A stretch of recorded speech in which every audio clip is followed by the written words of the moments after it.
I honestly couldn't tell you last time I saw a steam tank in battle, and especially one used as effectively as it's going to here from Twilight Harbinger, who is taking the enemy Empire in this replay submitted by Maydave. I say submitted, he actually just posted it on the XMT Discord some time ago, actually.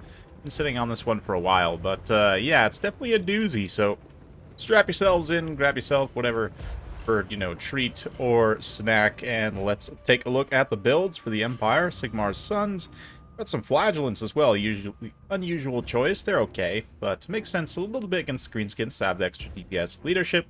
5 Spearmen, got a couple of Halberds on the sides.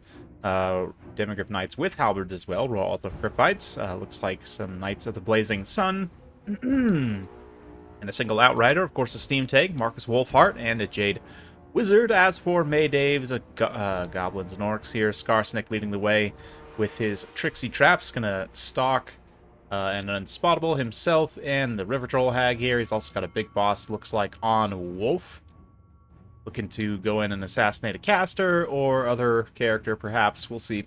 The rest of the build looks like Goblins. Savage Orc Air Boys, very good. They're basically, you know, crossbowmen who are angry in melee. Got Night Goblins here. Looks like some Savage Orc Boar Boy Biggins, Savage Orc Boar Boys, and the Broken Tusk Mob.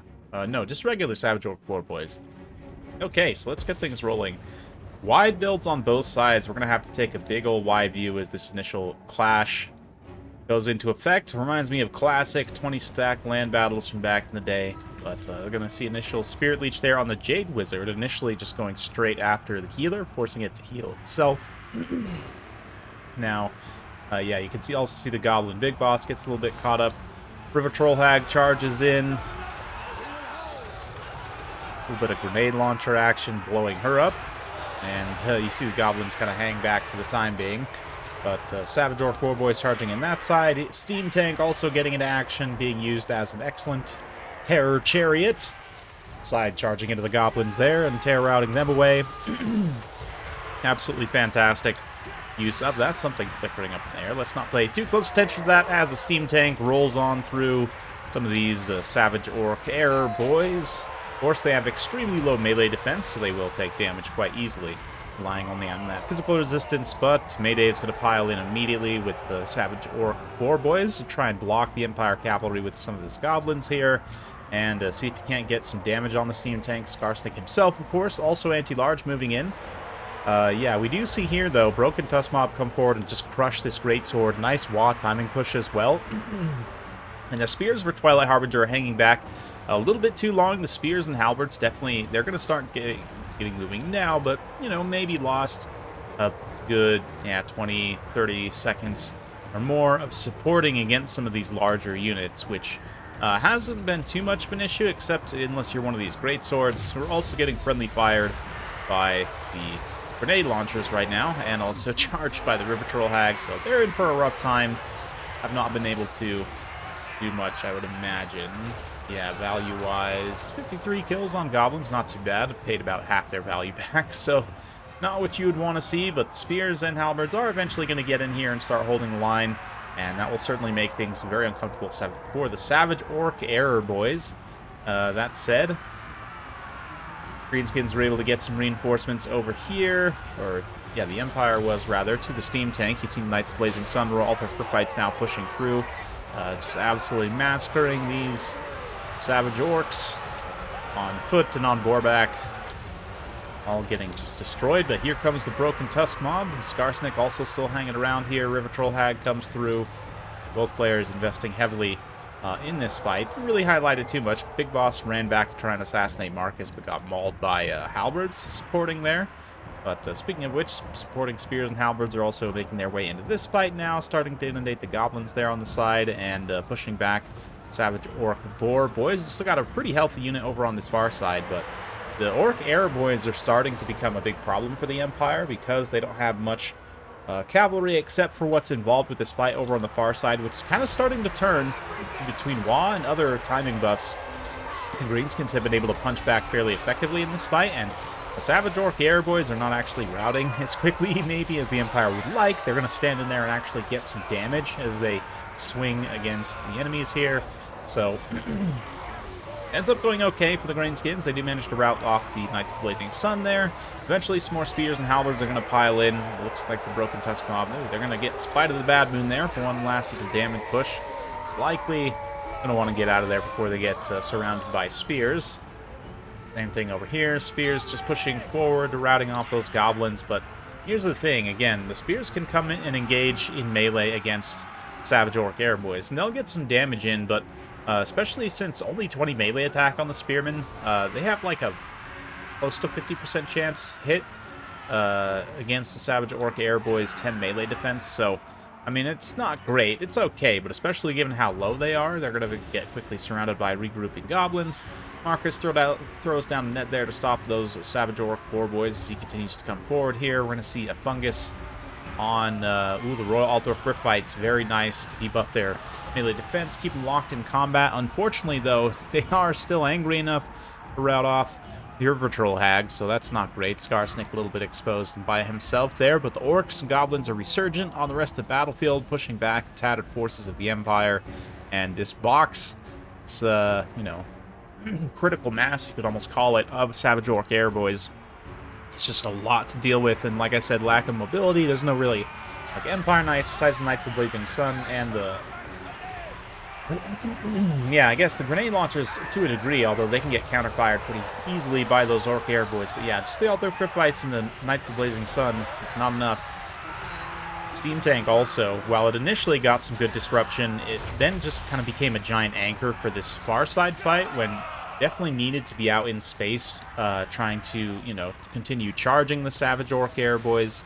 And I do think Mayday having superior numbers of cavalry did give him pretty good advantage here. It's kind of an awkward situation, too, for the Empire. It's like you almost want to bring a lot of heavy cavalry.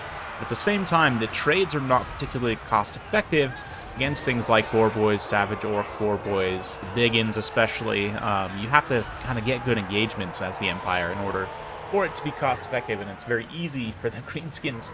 You know, they have lots of tricksy traps and all sorts of different schemes to try and break the charge with light cavalry, poison you, slow you down, you know, other ways of trying to prevent you from getting a good engagement and be able to outnumber and outclass you in melee.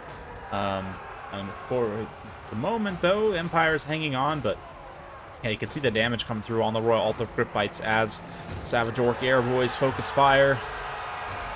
Steam Tank, again, still needs to get out and charge them down directly, I think. But right now, it's staying focused here and close, which, you know, to a degree, I kind of understand. It's trying to get some tear routes and see if it can get some of this cavalry off the field. But, yeah. Yeah, some Huntsmen would have been pretty nice also in this build, for sure, to try and shoot some of the Boar cavalry. And the Boar Cav has pretty good armor, especially the well, Savages do not, obviously. They have almost no armor whatsoever. The, yeah, only the Broken Tusk Mob, I guess, has really heavy armor. The regular Orc Boar Biggins, non-Savage Orc Boar Biggins, I think they have, what, like 70, 80 armor? So it's, again, pretty decent, but, yeah, all that to say, the Huntsman can be quite effective against them. Savage Orc Airboys, though, in this late stage, we're starting to run out of ammunition. They're going to have to be deployed in melee. Again, 35 melee attack with 39 weapon strength, frenzy active. Means they can hit a lot harder than many archer units or skirmishers in the game, so we'll see, though. I mean, Steam Tank, I guess, if something crazy happens, maybe it and Marcus get a bunch of damage together, you know, 3v1 with the Jade Wizard on Skarsnik. They could perhaps... if they can get rid of Skarsnik, then the terror of the Steam Tank suddenly reverses this entire thing. Likewise, a lot of this Airboys are running out of ammunition, like I said, so they'll have to finish the fight in melee. Let's fast forward a little bit as Skarsnik fights it out with the Steam Tank. The Wizard is going to be continuously harassed by the Boars, so is not able to participate in the fight. Likewise, Marcus is kind of getting screened by the archers here, and this is pretty bad.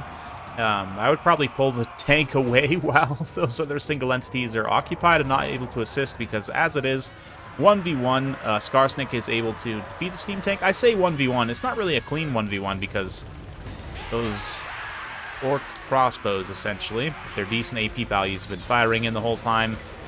You know, putting the arrow through that little slit right there, that's kind of the way I think about it, right? Like, how is an Orc possibly piercing the armor of a Steam Tank? Well, Answer is it's not, is it's getting a tiny bit of the damage through, or like 1 out of every 6 arrows or something actually goes through the slit and hits a dude inside. I don't know. That's my headcanon about it, but certainly it's getting quite low, although the Unbreakable Steam Tank will continue fighting. And I think that's it for the ammunition. So they're going to have to kill it in melee. Let's see if the Steam Tank can keep it moving. So Marcus has also used up the last of his ammunition. It looks like he's been dropping some shots on Skarsnik, so we'll see. I mean, it's possible the Empire can maybe still win this.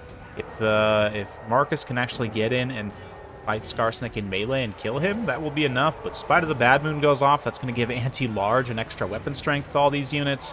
So the Savage Orcs, right as the Steam Tank charges in, they'll just have to get some attacks. You can see already it's taking some damage as they get surrounded. Yeah, damage starts to chunk very quickly once enough mobs get in range. That's going to be it for the Steam Tank. Once that thing goes down, I would imagine Marcus will also just rout from army losses, but let's see. Perhaps I'm wrong. Perhaps the Steam Tank may survive. Ooh, it's going to bop Skarsnik. Oh, man. It actually, like, runs over Skarsnik, or rather, maybe Skarsnik and Goblin, like, crawl through the gun port and inside and actually destroy it from within. Regardless, clips through them and explodes. And that's it. A beautiful, awesome game. Super fun one for sure. Big thanks to Mayday for that one. And yeah, the Steam Tank was definitely not the reason why Twilight Harbinger lost, although it is probably like 400, 500 points overcosted. I would say actually like 1900 would be pretty decent for the Steam Tank, and you probably see them a lot more often. I would consider this a win for the Steam Tank. For the rest of the build, obviously the Outriders did a great job there. All the fights are going to struggle on value, whereas the Knights Blazing Sun actually do a pretty good job. I honestly think I don't mind the raw altar fights to a degree if you see like a big spider or something, but I'd probably go with just wider, you know, Knights, either Knights Blazing Sun or Reiksguard in this matchup. The extra stats definitely can benefit you when you're trying to fight Boar Cavalry. Or, you know, if you're not bringing a Steam Tank, you want to go with more fire synergy, obviously bring Lord of Fire and take some more Knights Blazing Sun. Can be tricky, but I actually like the Steam Tank in this matchup. Definitely feels like one where it can get some good work done. Just got to be aware of those Boar Cavalry, because for Mayday, I would definitely say that they're a strong part of what carried in his build. The Boar Cavalry plus the Savage Orc Airboys, all of which are going to get great value. Yeah, 14-15 on some Savage Orc Airboys, almost 3x their value, which is just fantastic. Yeah, the rest of the build all does their job. Yes, they do's their job well enough to win here, supporting decently. I like the pick of the Goblin Big Boss. Even if he wasn't successful, it still puts pressure on your opponent, and if they don't have the right tools, you could potentially snipe like a caster or Lord or other characters. So I actually quite like that. But yeah, Steam Tank. Steam Tank is awesome. Should be cheaper. I'm really hoping that the Steam Tank gets a nice rework with Thrones of Decay. But as it is right now, there are a handful of matchups where you can make it work. Oh, it is actually cost nerfed down to 1900. Look at that. I actually haven't used it in so long, I actually forgot the cost of it. But yeah, 1900 at that cost, this thing definitely can pay for itself, as we saw there. You just got to be careful about how you use it, rather than using it as an artillery piece. More so as a chariot, kind of disrupting and causing terror and getting charges into infantry. Obviously, on the approach, if you're sitting back and playing defensively as the Empire, definitely can get some good shots on some single entities, but Steam Tank's another one of those single entities that definitely needs to be brought up to speed in terms of its damage output for Warhammer 3. Although the cost is decent right now, I still would like to see a little bit more from these guys, but let me know what you guys think in the comments down below. Hopefully you enjoyed this. If you like this sort of content, be sure to like, subscribe, hit that bell notification. Every time I upload a new video, you'll be notified. Thanks again. We'll see you next time.